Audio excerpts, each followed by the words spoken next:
How could you have been so lax, Katerina? You know the mares are your responsibility.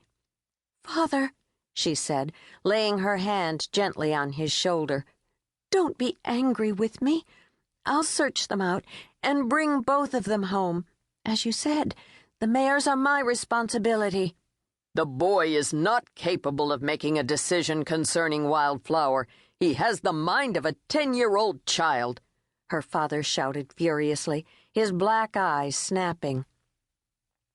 I only have one set of eyes, and there has never been cause to worry over Stepan's care of the mares before. There must be an explanation. I only agreed to allow the boy to help you because you said he could be trusted. I see now that I was wrong.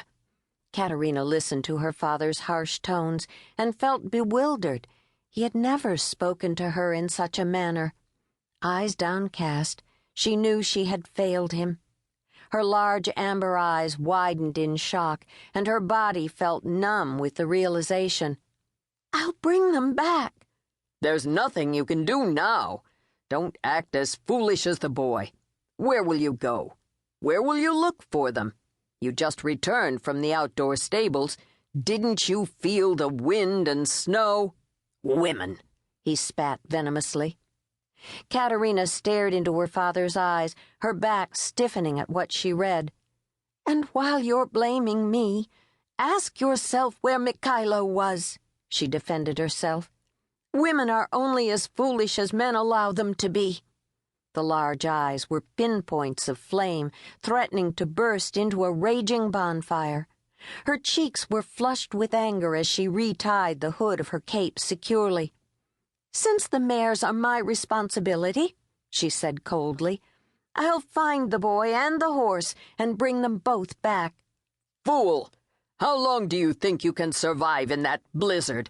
I tell you it's too late, he shouted, his broad chest constricting in fury. It's only too late when I see their dead bodies, or when you see mine, and I have no intention of allowing that to happen. I forbid you to go out in the storm, Katerina. What horse did you plan on riding? Ah, I see by your expression that Whitefire is your choice. Another foolish mistake. You would endanger still another horse, is that it? Women, he spat again. So I'm a foolish woman.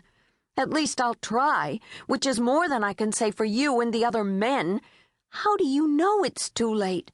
How can you say the boy isn't secluded in some cave, safe, along with the mare? Kotlov Vaschenko looked at the amber eyes and at the grim, angry set of her narrow jaw. He knew he couldn't stop his daughter, and he had no wish to see her lash out at him for trying. An unfamiliar feeling settled between his shoulders as he watched Katerina pull on heavy woolen gloves. His shoulders slumping, he made his way to the warm kitchen where his ailing father waited. I'll pray for your safety, little one, he whispered silently.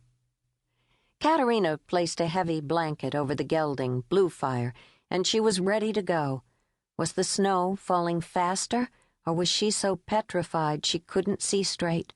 All that brave talk in front of her father was just that, brave talk. How could she live with the others and have them think she was unfit for her duties? She was her father's daughter, and so she had to prove herself time and time again. No Cossack was shown favoritism. Each stood on his merits. Each was proud of his heritage and would die to protect it. She was no different.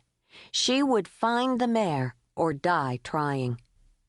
Within moments, Katerina was smothered by the stinging rice-sized pellets and could not see the range she held. She worked the sable hood down over her forehead till it resembled a shroud. The grisly thought made her clench her teeth in frustration at her position. I'll freeze, she thought, as her hands sought for and found the horse's thick mane. Already the reins were crusted with ice and slipping out of her grasp. If only she weren't riding into the storm with the full force of the wind in her face, she might have a chance. Hunching her shoulders, she rode with her face pressed into the horse's warm